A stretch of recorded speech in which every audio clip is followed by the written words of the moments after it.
భర్త వట్టి చూపుల సుందరాంగుడేనని తెలుసుకునేందుకు ఎంతో కాలం పట్టలేదు సీతకు. రోజంతా ఇంటి పని, వంట సరిపోయేది. క్షణం తీరిక చిక్కేది కాదు. రాత్రి అందరి భోజనాలు అయ్యాక మిగిలిన అన్నం తరవాణి కుండలో వేసి, పెరుగు తోడు పెట్టుకుని, ఇత్తడి గిన్నెలు పుత్తడిలా మెరిసేలా తోముకోవడం, వంటిల్లు పేడతో అలకడం, పొయ్యి అలికి ముగ్గు కర్ర వేసేసరికి నడిజాము మొదలయ్యేది. అప్పటికే ఓ నిద్రపోయి లేచిన భర్త పరందామయ్య సేవ. కాళ్ళు పట్టు, వేళ్ళు లాగు అంటూ. తొలికోడి కూసే వరకు కునికిపాట్లతోనే రాత్రి గడిచిపోయేది. ఏ తెల్లవారుజామునో కాస్త కునుకు పడితే కొంపలు మునిగిపోయినట్టు లేపేసే మామ్మగారు, అత్తగారి అత్తగారు. ఇలా పొద్దెక్కేలా పడుకోవడం మా కాలంలో ఎరుగుమమ్మ. మీ అత్తగారు చచ్చి ఏ లోకానుందో. తొలి వెలుగు కర్ర కనిపించకముందే లేచేది. అయినా మీకు తెలవదు, చెప్తే వినేనా నేర్చుకోవాలి. మొగుడనేవాడు మంచం మీద ఉన్నంత వరకే మొగుడు. మంచం దిగాడంటే ఎముడే. అందుకే ఎక్కువ తక్కువ కళ్ళబడకూడదు. నాకు నలుగురు పిల్లలు పుట్టే వరకు మా ఆయన మొహం చూసి ఎరగను. ఇలా సాగిపోయేది ఆవిడ ధోరణి. ఇంటిల్లపాదికి వండి వార్చడమే జీవితమైపోయింది సీతకు.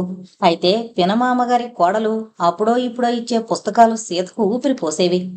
ఏ రాత్రో పరందామయ్య ఇంకా ఇంటికి రాని సమయంలో కిరసనాయలు దీపం వెలుగులో కథల పుస్తకాలు చదువుకునేది. భర్త చేస్తున్న పనేమిటి, ఎంత సంపాదిస్తున్నాడు అనే ఊహే ఉండేది కాదు.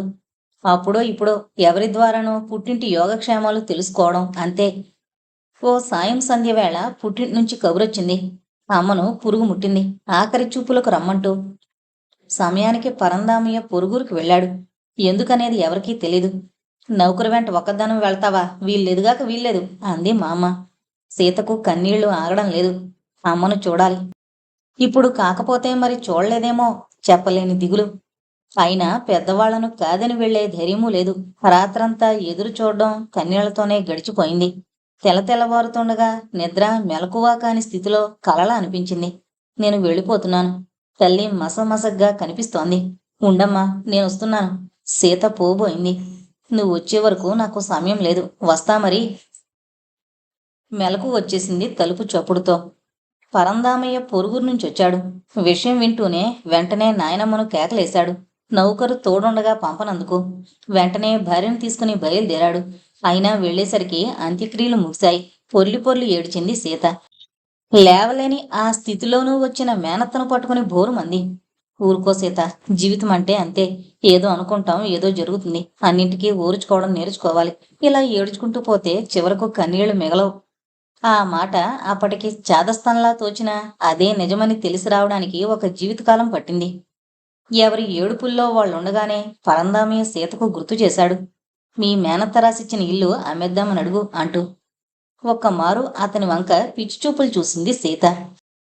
అదే, మళ్ళీ ఎప్పుడు కలుస్తామో మీ మేనత్తని. ఆయన ఉన్నప్పుడు ఇస్తేనే మనం అనుభవించడమన్నా చూస్తారు గాని ఎప్పుడో పోయాక అంటే. సీత ఇబ్బందిగా చూడడంతో ఆపేశాడు. ఒంటరిగా దొరికినప్పుడు మేనత్త ఆరా తీసింది. ఆ అబ్బాయి నిన్ను బాగానే చూసుకుంటాడా? ఏం జవాబు చెప్పాలో అర్థం కాలేదు సీతకి. బాగా చూసుకోవడం అంటే ఏంటి? రోజంతా చాకిరీతో అలసిపోయాక యోగక్షేమాలైనా అడగకుండా అర్ధరాత్రి బాగా పెనవేసుకోవడమా? మళ్ళీ తెల్లారి బయటకెళితే అర్ధరాత్రి ఇంటికి రావడమా? సీత ఇబ్బందిని గుర్తించినట్టునవి అదే తిట్టడాలు. అబ్బే, అవన్నీ ఏం లేవు. మా అమ్మగారే కాస్త దురుసు. సరేలే, అసలు మనిషి సరిగ్గా ఉంటే మిగతావన్నీ అవే సర్దుకుంటాయిలే. వచ్చేసే ముందు మేనత్త పిలిచి చెప్పింది. అమ్మాయి, ఎంత అనువైనవాడు దొరికినా మనకంటూ ఏదో స్త్రీధనం ఉండాలి. 4 డబ్బులు వెనకేసుకో. ఇహ మేనత్త దగ్గర ఇంటి మాట ఎలా ఎత్తాలో అర్థం కాలేదు సీతకు. అయితే ఇంటికి తిరిగొచ్చాక గాని అతని నిజస్వరూపం బయటపడలేదు. దారంతా గొణగడమే. అసలు మా నాన్నకి ఇష్టం లేకపోయినా అందరూ కాకి ముక్కుకు దొండపండులా, నీ ముందు మాత్రం ఆనదు, చామన ఛాయ పొట్టి అని అందరూ చెప్పినా నీ మేనత్త ఇల్లు రాసిచ్చిందని చెప్పాకే పెళ్లి కొప్పుకున్నాను. ఏమనాలో తోచలేదు సీతకు. తల ఉంచుకుంది. కిమ్మనకుండా ఉంటే సరిపోతుందా? నీకు చెప్పానా ఇల్లు అమ్మకం గురించి అడగమని? నిన్నే అడుగుతోంది. అతని స్వరంలోనూ రౌద్రం ధ్వనించింది. సందర్భం కాదని తల్లి చావుకొచ్చి ఆస్తులు అడగడం నాంచింది సీత. అప్పటికి ఊరుకున్న సమయం దొరికినప్పుడల్లా ఎత్తి పొడవడం, ఇంటి ఊసు ఎత్తడం మానలేదు పరందామయ్య. ఓ రోజు సాయంత్రం దీపాల వేళ పొరబాటున చేతిలోంచి ఆవకాయ జాడి జారిపడి పగిలిపోయింది. అయ్యో అయ్యో, పంచేమంటే ఇదే అగాయిత్యం. గట్టిగా అరుపులు మొదలుపెట్టింది మా అమ్మ. ఎప్పుడొచ్చాడో పరందామయ్య చూడనే లేదు. చురుక్కుమంటూ చెంప మీద 5 వేళ్లు పడే వరకు ఏం జరిగిందో అర్థం కానేలేదు. పుట్టింటి నుంచి ఆస్తులు మూటకొట్టుకొచ్చినట్టు అరజాడి ఆవకాయ వృధా అయిపోయింది కదా. ఒళ్ళు పొగరు. చిన్న జాడీలోకి తీద్దామని చేయి జారింది. సీత మాట ఎవరూ వినిపించుకోనే లేదు. రోజులు ముళ్ల మీద నడిచినట్టు నడుస్తున్నాయి. ఈలోగా ఇద్దరు అమ్మాయిలు. బాలింతైనా చూలింతైనా ఇంటెడు చాకరీ తప్పదు. 10 మందికి వండి వార్చడమూ తప్పదు. భర్త ఏం సంపాదిస్తున్నాడో అడిగే ధైర్యమూ లేదు. తిండికి బట్టకు గొడ్డు చాకరీ చేస్తున్నట్టు అనిపించేది. పిల్లలకు ఒళ్ళు వెచ్చబడ్డా స్వంత వైద్యమే తప్ప ఇల్లు దాటే ప్రసక్తే లేదు. మధ్యలో తండ్రి 5-6 సార్లు వచ్చి వెళ్ళడం, వచ్చినప్పుడల్లా 10 పరకో కూతురి చేతిలో పెట్టినా అవి మళ్ళీ పరందామయ్యే కైంకర్యం చేయడం జరిగేది. ఇహ లాభం లేదని ఎప్పుడైనా వచ్చినా కూతురికి అల్లుడికి బట్టలు, పిల్లలకు వెండి గిన్నో చెవిపోగులో లాంటివి తెచ్చేవాడాయన. రెండో పిల్లకు 6 నెలలు దాటుతుండగా ఓ రోజున ఏవో కాగితాలు తెచ్చి సంతకం పెట్టమన్నాడు పరందామయ్య. ఏం కాగితావి అడగకుండా ఉండలేకపోయింది. ఏం చెప్తే గాని సంతకం చేయవా? అబ్బే, ఊరికి అడిగాను. మీ అత్త రాసిచ్చిన ఇంటి తాలూకా ఇల్లు అమ్ముతున్నాను. అత్త రాసిచ్చిన ఇల్లా? అవును. అత్త ఒప్పుకుందా? మీ మేనత్త పోయి 6 నెలలు దాటింది. మీ బాబాయ్ ఎవరికీ చెప్పలేదు. మీ నాన్నకే 10 రోజులు తెలిసింది. వెంటనే చెప్పాడనుకో, ఇప్పటికీ ఈ ఇంటి గొడవ తెమిలింది. ఇది తేలేక చెప్దామని వెళ్ళి తలస్నానం చేయి. సీతకు కాళ్ళ కింద భూమి కుంగిపోతున్నట్టు అనిపించింది. అత్త మరిక లేదా? ఆ సంగతి తనకు చెప్పనక్కర్లేద్దా? దుఃఖం పొంగొచ్చింది. ఈ విషయాలన్నీ అమ్మ ఎన్నిసార్లు చెప్పిందో. ఎప్పుడు విన్నా కళ్ళ ముందు జరుగుతున్నట్టే ఊహించుకునేదాన్ని. నిజమే, నాన్న ఒక నియంతగానే ఉండేవాడు. ప్రేమాభిమానాలకు అర్థం తెలియనట్టు, అధికారమే సర్వస్వం అన్నట్టు. చిన్నప్పుడు గట్టిగా మాట్లాడకూడదు, ఆ అమ్మాయిలు అసలు నవ్వకూడదు, ఆ అమ్మాయిలు ఇది చేయకూడదు అది చేయకూడదు. కానీ తను చెప్పింది మాత్రం తూచా తప్పకుండా పాటించాలి. నాన్న ఒక గదిలో ఉంటే తామంతా ఇంకో గదిలో ఉండేవారు. ఒక్కసారి ఎవరితోనూ, చివరకు అమ్మతో కూడా ప్రేమగా మాట్లాడడం విన్న గుర్తులేదు. ఎప్పుడూ దౌర్జన్యమే, దాష్టికమే. చివరకు ఇల్లమ్మినప్పుడు ఓ 4 గాజులు చేయించమని అడిగాను. డబ్బంతా మొహాన విసిరికొట్టి నీ డబ్బు నువ్వు తీసుకోమన్నారు. ఎప్పుడూ మాట్లాడే అవకాశమే ఇవ్వలేదు. అమ్మ అప్పుడో ఇప్పుడో వాపోయేది. కనీసం కాస్త బంగారమన్నా ఉంటే కష్టకాలంలో పనికొచ్చేది. అయినా కష్టకాలం ఒకరోజు ఒక పూట అయితే కదా. జీవితం నదీ ప్రవాహం ఒకలాంటివే. ఎన్ని అడ్డంకులొచ్చినా, ఎన్ని సమస్యలు ఎదురైనా సాగిపోతాయే కాని ఆగిపోవు. మరీ ఉపన్యాస ధోరణిలో ఉన్నట్టు అనిపించింది. తర్వాత ఎంత ప్రయత్నించినా ఒక్క అక్షరము ముందుకు సాగలేదు. ఇప్పుడీ చిరు సంధ్యవేళ జీవిత చరమాంకంలో నలుగురికి ఏదో చెప్పాలన్న తాపత్రయం. అయినా ఏది రాసేందుకు అనుభవాల వెలువ ఉకిరిబికిరి చేస్తోంది. రాయడం అవసరమా అంటే అవసరమే అనిపిస్తోంది. ఏకాకిగా పుట్టి అనుబంధాలు పెనవేసుకోవడం, పైన పేనుకున్న రాగబంధాలను విడదీసుకుని పోతున్నప్పుడు నరకయాతన అనుభవించడం ఇదేనా? ఏమో. చిన్నప్పటినుండి పెద్ద ఇష్టాలు, కోరికలు ఎప్పుడూ పెంచుకోలేదు. ఏ రంగిష్టమో, ఏ తిండిష్టమో ఎప్పుడూ ఎవరూ అడగలేదు కూడా.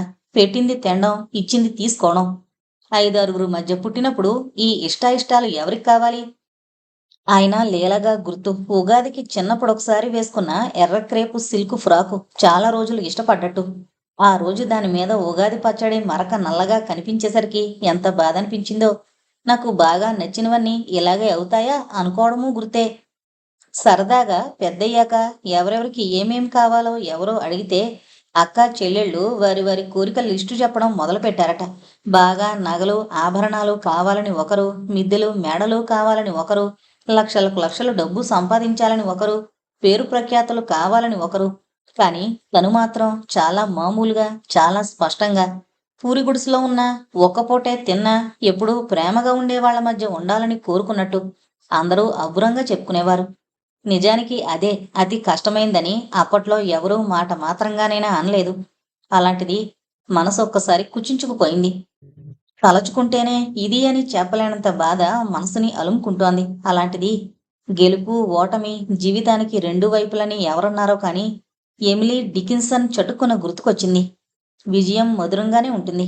విజయం ఏమిటో తెలియని వారికి, ఓడిపోయిన వారికి విజయం మాధుర్యం బాగా తెలుస్తుంది. పొందలేకపోయిన అనుభవాలు, నిర్వచించలేని సౌఖ్యాలు. మొదటి అపజయం జీవితాన్ని తలకిందులు చేస్తుందని అనుకోలేదు. ఇప్పటికీ చేదు తిన్నట్టు. డిగ్రీ చదివే రోజులవి. చివరి సంవత్సరం. సాధ్యమైనంత వాస్తవంగా ఆలోచించే మనస్తత్వం. అయినా ఇప్పటికీ అనుమానమే. తనదే కలలుగనే మనసా? ఇంతవరకు మనసు పొరల్లో ఏ మూలో నిక్షిప్తమైన ఈ జ్ఞాపకాన్ని ఇంత పదిలంగా దాచుకున్నానా? ఎందుకు?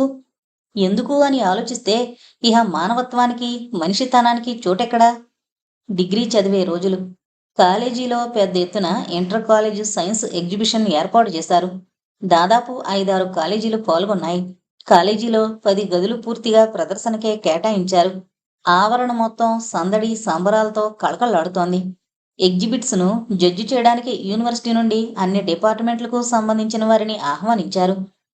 ఎగ్జిబిట్స్ను చూపించాల్సిన బాధ్యత 5-6 జట్లకు అప్పగించారు ఇన్ఛార్జి మేడం. అలాంటి ఒక జట్టులో తను ఉండడం యాదృచ్ఛికమా? కాదని ఎలా అనగలరు ఎవరైనా?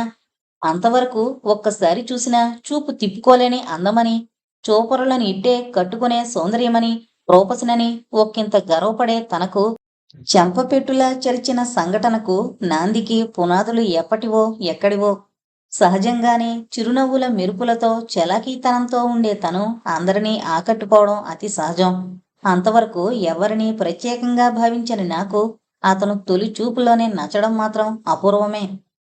యూనివర్సిటీ నుండి ఎగ్జిబిషన్ జడ్జెస్లో ఒకరిగా వచ్చిన శ్రీరామ్ అందరిలోకి చిన్నవాడు. చురుగ్గా కనిపించే కళ్ళు, సన్నగా పొడుగ్గా గోల్డెన్ రిమ్తో కళ్ళద్దాలు, సగానికి మడిచిన ఫుల్ హ్యాండ్స్ స్లీవ్స్, వెన్నెల ముక్కలా అనిపించాడు.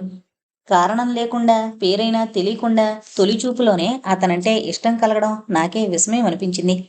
మైక్రోబయాలజీ డిపార్ట్మెంట్ హెడ్గా పనిచేస్తున్న డాక్టర్ శ్రీరామ్ ప్రతి చిన్న వివరాన్ని అడిగి అడిగి తెలుసుకోవడం, ప్రతి ఎగ్జిబిట్ వద్ద కనీసం 10 నిమిషాలన్నా గడిపి అన్ని విధాలా తృప్తి చెందాకే మార్కులివ్వడంలో వ్యక్తమయ్యే అతని సిన్సియారిటీ నన్ను బాగా ఆకర్షించింది. ఎప్పటినుంచో ఊహించుకునే కలల రాకుమారుడు ఎదురొచ్చినట్టు అనిపించింది.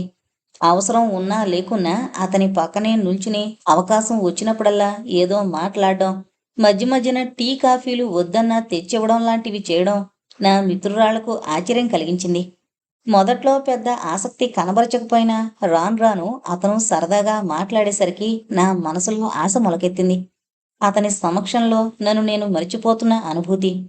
మామూలుగా సాయంత్రం 4 వెళ్ళిపోయి సినిమా చూద్దామని మిత్రులంతా ముందే ప్లాన్ వేసుకున్నా చివరి నిమిషంలో మనసు మార్చుకుని రానని చెప్పేసి కాలేజీలోనే ఉండిపోయాను. సాయంత్రం మిగతా న్యాయమూర్తులంతా బయలుదేరేసరికి శ్రీరామ్ ఇంకా చివరి రూంలో ఎగ్జిబిట్స్ చూస్తున్నాడు. మీరు బయలుదేరండి, జస్ట్ 10 నిమిషాల్లో వచ్చేస్తాను మిగతా వారికి చెప్పాడు. పోనీ వెయిట్ చేయమంటారా? నోనో, ఎనీవే నా బండి ఉండనే ఉందిగా, మీరు వెయిట్ చేసిన గేట్ వరకే, యూ క్యారీ ఆన్. వాళ్లను పంపి తిరిగి తన పనిలో నిమగ్నమయ్యాడు. అతనితో పాటే మిగిలిపోయింది తనొక్కతే. అరేంజ్మెంట్స్ బాగున్నాయి, మీ కాలేజీ సెన్స్ ఆఫ్ డ్యూటీని మెచ్చుకోవాలి. అది ఒట్టి ప్రశంసలా లేదు, మనస్ఫూర్తిగా అన్నట్టు అనిపించింది. థ్యాంక్ యూ, మా ఏర్పాట్లు ఎప్పుడూ ఇలాగే ఉంటాయి. తెలుస్తూనే ఉంది మీ అతిథి మర్యాదలను చూస్తుంటే. తను తెప్పించిన కోకోనట్ వాటర్ తాగుతూ. మీకు లేట్ అయినట్టుంది నా మూలంగా, మీ ఫ్రెండ్స్ అందరూ వెళ్ళిపోయినట్టున్నారు. తల ఊపి ఊరుకుంది. ముందుగా అందరం వెళ్ళిపోదామనే ప్లాన్ చేసుకున్నాం, చివర్లో నేనే ఉండిపోయానని ఎలా చెప్పగలదు? జడ్జిమెంట్ షీట్స్ అన్ని ప్రిన్సిపాల్ గారికి హ్యాండ్ ఓవర్ చేసి బయటకొచ్చేసరికి బండి స్టార్ట్ చేయబోతున్నాడు శ్రీరామ్. మీరు ఎటువైపు వెళ్ళాలి? చెప్పాను. అంతవరకు రాలేను, కానీ రండి, మధ్యలో డ్రాప్ చేస్తాను. కొంచెం తటపటాయించింది. మీకు అభ్యంతరం లేకపోతేనే. నా మనసు చదివినట్టుగా వెంటనే వచ్చింది అతని వ్యాఖ్య. అబ్బే, అదేం లేదు, మీకే ఇబ్బందేమోనని. నాకు ఇబ్బంది అనిపించే పనుల జోలికి నేను వెళ్ళను, దృఢంగా పలికింది అతని స్వరం. నవ్వి అతనితో బయలుదేరాను. ఈ ప్రయాణానికి ఒక అంతం లేకపోతే ఎంత బాగుండును. జీవితమంతా ఇలాగే ఇతంతో వెళ్ళిపోగలిగితే. ఎక్కడ్నుంచి రెక్కలు కట్టుకుని వాలిందో కాని ఆశ మనసంతా ఆక్రమించుకుంది. అదే వాస్తవంలా, అదే జీవన సర్వస్వంలా మరొక్క ఘడియ కూడా లేనట్టు. నిజమే, అతని గురించి ఏమీ తెలీదు. పెళ్ళయిందా కాలేదా పేరు తప్ప మరేం అడగలేదు కూడా. అయినా ఎప్పుడూ లేంది తన స్థితిగతులు తెలిసి ఎందుకిలా దురాసకపోతున్నట్టు? అడక్కపోతే అమ్మైనా పెట్టదంటారు. తన వంతు తాను ప్రయత్నించకపోతే గడపదాకా వచ్చిన అదృష్టం వెనక్కు వెళ్ళిపోతుందేమో. ఊహల్లో ఉండగానే బండి ఆగింది. ఇక్కడ్నుంచి మీ వీధి వాకబుల్ డిస్టెన్స్లో ఉంటుందనుకుంటాను. ఓకే, మరి సెలవా? ఏదో చెప్పాలన్న తపన పెదవి కదిలితేగా. Thank you. నవ్వి బండి స్టార్ట్ చేసుకుని వెళ్ళిపోయాడు. ఎంతసేపు అలా అతను వెళ్ళిన వంక చూస్తూ నిల్చుందో. ఇంటికి వెళ్లాలనిపించలేదు, అయినా వెళ్ళక తప్పదు, వెళ్ళాలి. పెదవులపై నవ్వులు చెరిపేసుకుని వదనంలో మెరుపులు ఆర్పేసుకుని వెళ్ళాలి. టైంకి వెళ్ళకపోతే అయినా ఎగ్జిబిషన్ వంక ఉండనే ఉంది. 5 నిమిషాల్లో వచ్చిన ఇల్లు ఇల్లులా కాక ఓ నరక కోపంలా అనిపించింది. నిజమే. అది ఇల్లని ఎవరన్నారు? ఒకప్పుడు పెద్ద పౌల్ట్రీ ఫారం. నాలుగు వైపులా రేకుల షెడ్లు, మధ్యలో సువిశాలమైన ఖాళీ స్థలం. పల్లెటూరు నుంచి మారడానికి కారణం తెలిసే వయసు కాదు. కానీ పట్నం వచ్చాక ఓ పెద్ద బూతు బంగ్లా లాంటి ఇంట్లో 5, 6 ఏళ్ల పాటు ఉన్నాం. అది నిజంగా బూతు బంగ్లాలానే ఉండేది. పెద్ద దుంగల్లాంటి ముఖద్వారం, దానికి బరువైన ఇత్తడి గుళ్ళాలు, లోపల వైపున పెద్ద అడ్డదొంగ తలుపుకు సపోర్టుగా. ఆ వైపు ఈ వైపు ఎత్తరుగుల గదులు, మధ్యలో నడవ. ఓ వైపున చిన్న గది, మరోవైపు విశాలమైన గది. అది నాన్న ఆఫీసుగా వాడుకోవడం తెలుసు. ఏం పని చేసేవాడో గాని ఇంటికొచ్చిన వాళ్ళు డాక్టర్ సాబ్ అని పిలిచేవాళ్ళు. మిగతా విషయాలేవి అస్సలు తెలీదు. లోపలికి వెళితే కుడివైపు మూలనో గది, ఎడంవైపు అరుగుపైనుంచి మేడ మీదకు మెట్లు. నాలుగు మూలల 4 గదులు, చుట్టూ నడవ, మధ్యలో ఖాళీ స్థలం. ఓ వైపు పంపు. మళ్ళీ వెనకాల గదుల వెనక రేకుల షెడ్డు. అక్కడ్నుంచి పక్క వాటాలోకి దారి, ఈ మధ్య తలుపు. కుడివైపున గది పక్కన నడవ నుంచి పాతకాలం లాబెటరీలోకి సన్నని సందుగుండా దారి. డబ్బాల లాబెటరీ. రోజూ పాకివాళ్ళొచ్చి దాన్ని కడిగి వెళ్ళడం. అసలా లాబెటరీలోకి వెళ్ళాలంటే భయం. పగలు కూడా చీకటిగా ఉండే నడవ. ముందు కుడివైపు పై మూలనున్న గదిని వంటగదిగా పెట్టుకున్నారు. అమ్మ మడి కట్టుకుని స్నానం చేసి వంట మొదలు పెట్టేసరికి 12 దాటేది. అప్పుడే 6వ తరగతిలో చేర్చారు. అది ప్రభుత్వ పాఠశాల. ఇంటికి స్కూల్కి 2 మైళ్ళ దూరం. రోజూ స్కూల్కి వెళ్లేందుకు రిక్షా కోసం 10 పైసలు ఇచ్చేవాడు నాన్న. రాత్రి మిగిలినవన్నీ పొయ్యి అలుక్కోకముందే ఓ పక్కన పెట్టుంచేది అమ్మ. పొద్దున్నే చద్దన్నం, ఆవకాయో మాగాయో వేసుకుని మజ్జిగన్నం తిని వెళ్ళడం. జడలు వేసుకోవడం వచ్చినా వేసుకొనిచ్చేవారు కాదు. మామూలుగా పెద్దక్కే వేసేది. ఒక రకమైన ఫ్రస్ట్రేషన్తో జుట్టులాగి బుగ్గలు గిల్లి ఏడిపిస్తేనే కాని జడలు వేయడం పూర్తయ్యేది కాదు. చాలా రోజులు నా బుగ్గల మీద అక్క గోళ గుర్తులు కనిపించేవి. ఎడంవైపు గది సామాను గదిలా వాడేవారు. పెద్ద పెద్ద జాడీల్లో రకరకాల ఆవకాయ, మాగాయలు, చింతకాయ, నిమ్మకాయ, ఉసిరికాయ పచ్చళ్ళుండేవి. జ్వరం వస్తే తగ్గే వరకు లంకణమే. మహా అంటే సగ్గుజావ కాసిచ్చేది అమ్మ. జ్వరం తగ్గాక పాత ఉసిరికాయో చింతకాయతోనో తిన్న అన్నం, పచ్యానికి చారన్నం, పాలన్నం తోడయ్యేది. అంతే తప్ప పెద్ద డాక్టర్ల దగ్గరికి పరిగెత్తింది ఎప్పుడూ లేదు. అందుకే కావచ్చు, మొండిగటాలం కనుక మేం బతికి బట్ట కట్టాం. బతకలేని వాళ్ళు అర్ధాంతరంగా జీవితం చాలించుకుని వెళ్ళిపోయారు. కానీ దానికి మమ్మల్ని బాధ్యుల్ని చేసి మాట్లాడేది అమ్మ. మా దురదృష్టం, వాడెందుకు చావాలి, మీరెందుకు పుట్టాలి, అంతా మా కర్మ. ఎప్పుడు కోపమొచ్చినా ఈ మాటలే వినిపించేవి. కారణం, ఇద్దరు మగపిల్లలు పుట్టిపోవడం. వాళ్ళుంటే ఏదో తవ్వి తలకెత్తు ఉండేవారనే భావన. రక్తమాంసాలు పంచిచ్చి కన్నపిల్ల పట్ల ఇంత క్రౌర్యం సాధ్యమా అనిపించేది. ఏమో, పరిస్థితులు దేనికైనా తల ఒగ్గేలా చేస్తాయేమో. ఇంతకు పెద్దింటికి ఎక్కడ్నుంచి మారామో అంతగా గుర్తులేదు. కానీ అప్పటికింకా గుర్తించుకునే వయసు లేదు. నన్ను, నా తర్వాత చెల్లిని స్కూల్లో వేశారు. అక్కలు మాత్రం ఆంధ్ర మెట్రిక్ ప్రైవేట్గా కట్టడానికి ఏదో కోచింగ్కి వెళుతుండేవారు. కోచింగ్ ఇచ్చే ఆయన భార్య కడుపుతో ఉంది. డెలివరీకి పిల్లలంతా చిన్నవాళ్లంటే పెద్దక్కను వాళ్ళింటికి సాయానికి పంపడం గుర్తుంది. ఇంట్లో ఎలా గడుస్తుంది ఏంటన్న సంగతి పెద్దగా తెలీదు. కానీ అప్పుడో ఇప్పుడో తాన్ల కొద్దీ ప్రింటు గుడ్డ తెచ్చి అందరికీ అవే గౌన్లు, అవే పరుపునీళ్లు కుట్టించడం తెలుసు. అక్కలు పరుపునీళ్లు, ఓణీలు వేసుకునేవారు. స్కూల్లోనూ మామూలుగానూ కూడా నాకు ప్రత్యేకత ఉండేది. ఒకటి బంగారం లాంటి పచ్చని పసిమి ఛాయ, మరొకటి ఎప్పుడూ వాడిపోని చిరునవ్వు. పైగా అందరికీ ఓ పెద్ద నమ్మకం, నా హస్తవాసి మంచిదని, నేను ఏది చేసినా కలిసొస్తుందని. అందుకే బయటికి వెళ్ళేటప్పుడు ఎదురు రమ్మనేవారు. బాగా గుర్తు, 6వ క్లాసులో ఉండగా కాబోలు ఒక మాస్టర్ గారు మా ఇంటికి దగ్గరలోనే ఉండేవారు. పేరు గుర్తులేదు సరిగ్గా, శర్మో శాస్త్రియో. కొత్తగా పెళ్ళైనవాడు. ఆవిడ అడపాదడపా అమ్మ దగ్గర సలహాలు, సంప్రదింపులు తీసుకునేది. ఆయన కొత్త ఉద్యోగం చూసుకుంటున్నాళ్లా ఉంది. ఒకసారి ప్రత్యేకంగా ఇంటికొచ్చి అమ్మతో చెప్పి నన్ను వెంటబెట్టుకుని తీసుకెళ్ళింది. సూట్ కేస్ తెరిచి ఆయన సర్టిఫికెట్లు, ముఖ్యమైన కాగితాలు నా చేతికిచ్చి, ఇదిగో, ఆయనకు కొత్త ఉద్యోగం రావాలి, ఇవి సూట్ కేసులో పెట్టు అని పురమాయించింది. అప్పట్లో ప్రత్యేకమైన ట్రీట్మెంట్ ఎంతో గొప్ప అనిపించేది. ఇంతకీ పెద్దిల్లు గురించి కదూ చెప్తున్నాను. మనసు వేగాన్ని కాంతి సంవత్సరాల్లో కూడా కొలవలేవేమో. ఇప్పుడు ఇక్కడుంటుంది, మరుక్షణం మరెక్కడో. ఇంటికి వెళ్లే 5 నిమిషాల్లోనే ఎక్కడెక్కడ విహరిస్తోంది. కాలేజీ నుంచి ఇంటికి వెళుతూ ఎన్ని విషయాల్లోకి వెళ్ళిపోయింది మనసు. ఇంతకీ ఇంటి విషయం కాదు ఆలోచిస్తోంది. ఊరి చివరనున్న ఇంట్లో, లంకంత ఇంట్లో ఒకప్పటి పౌల్ట్రీ ఫామ్, ఓనర్ విదేశాలకు వెళుతూ ఎవరూ ఆక్రమించుకోకుండా చూస్తుండమని అప్పగించిన ఇల్లు. పట్నం వచ్చిన కొత్తలో 5, 6 ఏళ్ల పాటు ఉన్న ఇంటికి ఒక ఏడాదైనా సరిగ్గా అద్దె ఇవ్వలేదనుకుంటా. విషయం తెగే వరకు వచ్చాక మరో చిన్న ఇంటికి మారడమూ గుర్తే. పెద్ద హాలు వంటి వంటగది, చిన్న బెడ్రూమ్, దాని ముందు విశాలమైన నడవ. నడవలోనే మేమందరం పడుకునేవారం. అప్పట్లోనే ఒకసారి ఏదో పని మీద వెళ్ళి బస్టాండ్లో పడిపోయారట నాన్న. పెద్ద దెబ్బలేమీ తగలనే లేదు. భుజం కాస్త మూపు చేయడం, అది దాని బరువంతా పడ్డం వల్ల కావచ్చు. ఎక్కడొక్కడో కాస్త గీరుకుపోవడం, అంతే. ఆ వంకన బయటకు వెళ్ళడమే మానుకున్నారు. పని లేదు, సంపాదన లేదు. అందిన కాడికి అప్పులు చేసి ఓ పూట తిని ఓ పూట తినక. అమ్మను చాలాసార్లే అడిగిన గుర్తు, ఇల్లమ్మి తెచ్చిన డబ్బు ఏం చేశారని. చెప్తారా? పైసా వేసి 10 లాగాలనుకునే దారిలో మొత్తం పోగొట్టుకునే ఉంటారు. చివరకు 5, 6 నెలల్లోగానే చిన్నింటికి అద్దె ఎగ్గొట్టి పౌల్ట్రీ ఫామ్కి మారడం జరిగింది. అది చాలా ఏళ్లుగా వాడుకలో లేకపోవడం వల్ల కరెంట్ లేదు. కరెంటు కనెక్షన్ ఉన్నా బహుశా బిల్లు పే చేయలేదులా ఉంది. కట్ చేసినట్టున్నారు.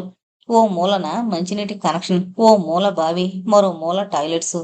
ఒక పెద్ద రేకుల షెడ్ లాంటి హాలు, అందులోనే ఓ చివరన సామాన్లు సర్దుకొని వంట, మరో చివరకు రేకు తలుపు. గేటు పక్కన ఒక గది, అందులో పెద్ద జంపకానాలు. వాటినే పరుచుకుని మేమంతా అక్కడే పడుకోవడం. 2 నులక మంచాలు, ఓ నవారు మంచం షెడ్లోనే వేసుకుని అక్కడే గదిలోనే పడుకునేవారు అమ్మా నాన్న. మొదట్లో దొడ్లో మొలిచిన తోటకూర, గోంగూరలతో కాలక్షేపం ఆరంభించాక నెమ్మది నెమ్మదిగా నిలువెత్తు మొలిచిన గడ్డి అమ్మేసి పూజకు పూల మొక్కలు తెచ్చి నాటుకోవడం, కూరల పాదులు వేసుకోవడం, వసూలు చేసి బ్యాంకులో వేయవలసిన అద్దె వాడుకోవడంతో రోజులు ఓ మోస్తరుగా నడవడం ఆరంభమైంది. కరెంటు లేకపోవడం వల్ల కిరసనాయిలు దీపాలే గతయ్యాయి. ఇప్పటికీ అంతే. చదువుకైనా ఏ పనికైనా కిరసనాయిలు దీపాలే గతి. అలాంటి వాతావరణంలో పెరిగే నేను దురాశకు పోతున్నానా, శ్రీరామ్ గురించి ఆశపడి అనిపించింది. కానీ మనసుకు వాస్తవాలు, సాధ్యాసాధ్యాలు అవసరం లేదు. అందుకని కలలు కండమే దానికి తెలుసు. చాలా రోజులు కాలేజీకి వచ్చేటప్పుడు పోయేటప్పుడు శ్రీరామ్ ఆలోచనలే వెన్నాడేవి. ఏ పని చేస్తున్నా అతని వదనమే కళ్ళల్లో తారాడేది. అతనికి నా ఆలోచనల సంగతి తెలియపరచకపోతే ఎలా తెలుస్తుంది? అలాగని నా అంతట నేను ముందుకు వెళ్ళి అడిగితే ఎటూ తేల్చుకోలేక చివరికి నా కలలకు ఒక అక్షరరూపమిచ్చి కవితగా మలచి అతని అడ్రస్కు పోస్టు చేశాను. చేసే వరకు ఆగలేకపోయాను. అందులో నా కాలేజీ అడ్రస్ రాయడం మరిచిపోలేదు. అతనికి తెలుసని తెలిసినా నిజంగా కవిత నా హృదయంలోంచి పుట్టుకొచ్చింది. చదివిన వారి గుండె తడిమి తీరుతుంది. యుగాలుగా, ఎన్నో జన్మలుగా వెతుకుతున్నాను నా నుండి దూరంగా వెళ్ళిపోయిన నీ చిరునామా కోసం. ఒక్క చిరునవ్వు, ఒక్క దరహాసం. గతించిపోయిన జీవితకాల జ్ఞాపకాల నిక్షిప్తాలను తవ్వితీసి సుషుప్తిలో తరాల తరబడి నిద్రాణమే ఉన్న ఆశల్ని తట్టిలేపి ఊహకందని ఉత్తేజాలను గుండె గోడల మీద చిత్రించుకు ప్రియా. మీ చూపుల చిరుజోలులో తడిసి ముద్దయి నన్ను నేను తనివితేరా అర్పించుకునేందుకు ఎదురుచూపులో మరిన్ని యుగాలైనా ఇలాగే. పోస్టు చేసిన క్షణం నుండి అతని ఆలోచనే. చదవగానే కాదు కాదు, ముందు ఎదురు చూడని ఉత్తరం అందుకోగానే ఏమనుకుంటాడు? చదివాక ఏదో ఒక జవాబివ్వాలిగా. వెంటనే ఇస్తాడా? ఆలోచిస్తాడా? ఏమో. ఆలోచనల్లో ఒక వారం గడిచిపోయింది. జవాబు మాత్రం రాలేదు. ఓ పక్క రాదన్న అనుమానం పీడిస్తున్నా మరో పక్క ఏదో ఆశ. మండే వెళుతూనే కాలేజీ మెయిల్ బాక్స్కి వెళ్ళి చూసుకున్నా. ఏ ఉత్తరమూ లేదు. అన్యమనస్కంగానే క్లాసులో కూర్చున్నా. ఏం చెప్తున్నారో తలకెక్కడం లేదు. లంచ్ టైంలో తెచ్చుకున్న ఆవకాయ, పెరుగన్నం సగం తిని మిగతాది పారేసి బయట మామిడి చెట్టు కింద కూర్చుని నా ఆలోచనల్లో నేనున్నాను. ఎప్పుడు హేమొచ్చిందో గమనించనే లేదు. హేమ చిన్నప్పటినుంచి తెలుసు. నేను తను ఒకే స్కూల్లో చదివి కాలేజీకి వచ్చిన తనది ఆర్ట్స్ గ్రూపు బిఏ. ఏం చేస్తున్నావు? గాల్లోకి ఆలోచనలు విసురుతున్నావా అంటూ వచ్చి పక్కన కూర్చుంది. పనిగట్టుకుని వచ్చి మాట్లాడించడంతోటే తెలుస్తోంది ఏదో చెప్పాలని వచ్చిందని. చెప్పు హేమ, ఏంటి సంగతులు? ఏమున్నాయి? శ్రీరామ్కి ఓ కవిత రాసి పంపావటగా. తెల్లబోవడం నా వంతైంది. శ్రీరామ్ నీకు తెలుసా? అవును. అతనక్కయ్య మా అక్కయ్య క్లాస్మేట్స్. అప్పుడప్పుడు అక్కతో పాటు మా ఇంటికి వచ్చేవాడు. పైన మరేమీ వినదలుచుకోలేదు. ఈ విషయం జవాబు నాకు చెప్పకుండా మరెవరో మూడో వ్యక్తికి చెప్పడం సిగ్గుతో మనసు కుచించుకుపోయింది. ఏం చెప్పుంటాడో కూడా తెలుసుకోదలుచుకోలేదు. అలాగా అంటూ మాట తప్పించేశాను. కానీ అంతర్లీనంగా ఎంత నరకం అనుభవించుంటానో భగవంతుడికే తెలియాలి. ఎన్ని రోజులు, ఎన్ని సంవత్సరాలు ఆ నరకం నన్ను కాస్త కాస్త చిత్రహింసకు గురిచేసిందో. ఆ సంఘర్షణలో ఇటు చదువు గురించి కానీ, అటు మిగతా విషయాల గురించి కానీ పెద్ద శ్రద్ధ చూపలేకపోవడం నిజమే. తిన్నది వంట పట్టేది కాదు, కంటి నిండా నిద్రొచ్చేది కాదు. నాకు జీవితంలో ఇంతే రాసుందా? నేను దురాశకు వెళ్ళానా? నేను పుట్టి పెరిగిన వాతావరణానికి నేను బాధ్యురాల్నా? ఎందుకు నన్నతడు నిర్లక్ష్యం చేశాడు? వీటికి జవాబు దొరకదు. కాని మనసు స్థిమితపడదు. ఇది జన్మంతా వెన్నాడే ఓ జ్ఞాపకం. అదృష్టవంతురాల్నా? కాదు కాదు, కానే కాదు, గొప్ప దురదృష్టవంతురాల్ని. అందుకే ఏ జన్మలోనో పొందలేని బంధం ఎదురైనా నాది కాలేకపోయింది. ఒక రకమైన నిర్లిప్తత మనసుని ఆవరించింది. మంచి ఆస్తిపాస్తులు లేకపోయినా, సదుపాయాలు లేకపోయినా, సంరక్షణ లేకపోయినా వెలితి పడలేదు. కాని ఇప్పుడిక ఏం ఉంటే ఎంత, ఏం లేకపోతే ఎంత? చాచిపెట్టి చెరిచినట్టు మాటి మాటికి మనసు గాయాన్ని కాకిపుండిలా రేపే జ్ఞాపకం నేనొక ఓటమినని జీవితమంతా గుర్తు చేస్తూనే ఉంది. అందుకే మరిక ఎప్పుడు ఏమీ ఆశపడకూడదన్న ఓ నిర్లిప్తత. చెక్కిళ్ల మీద జారిన కన్నీళ్లు చల్లగా తగిలి ఈ లోకానికొచ్చాను. నిన్న ఈరోజా? ఇది జరిగి దాదాపు 40 సంవత్సరాలు. ఇన్నేళ్లుగా ఒక్కసారి అతని గురించి కనీసం వినను కూడా వినలేదు, చూడలేదు. అయినా ఎప్పటికీ తలచుకున్నప్పుడల్లా మళ్ళీ ఇప్పుడే ఈ ఓటమిని ఎదుర్కొంటున్నట్టు. కళ్ళు తుడుచుకుంటూ ఎవరికైనా చెప్తే పిచ్చిమొహం అంటారేమో.